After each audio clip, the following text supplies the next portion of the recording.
एक मजेदार कविता जो शादीशुदा जिंदगी का एक पारंपरिक नुस्खा बताती है। चलिए देखते हैं।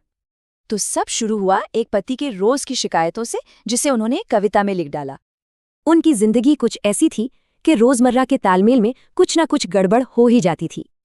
उनकी फरमाइशें जैसे अनसुनी कर दी जाती थीं, चाहे वो खाने की हो या फिर बातचीत की। और महीने की पहली तारीख को उनकी पूरी सैलरी भी उन्हें अपनी पत्नी को देनी पड़ती थी। लेकिन फिर एक दिन उनकी पत्नी ने टीवी पर एक गुरु का प्रवचन सुना और बस वहीं से सब कुछ बदल गया। गुरु का संदेश सीधा और सरल था, जिसने पत्नी की जिंदगी में पति के महत्व को एक नया नजरिया दिया।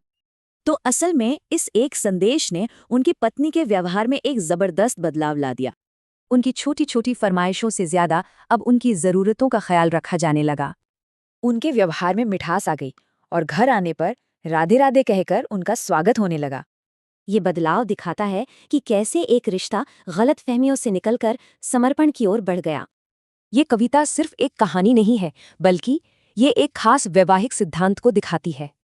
इस परंपरा में पत्नी कोई अलग इकाई नहीं है, बल्कि एक ही अस्तित्व का आधा हिस्सा है। यही भूमिकाएं शादी के रिश्ते में भक्ति और एकता की भावना को परिभाषित करती हैं।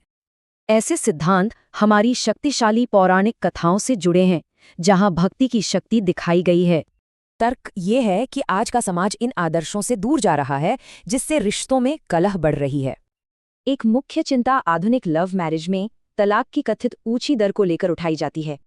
यह पारंपरिक व्यवस्था की स्थिरता और आधुनिक रिश्तों की कथित अस्थिरता के बीच का एक तुलनात्मक नजरिया है।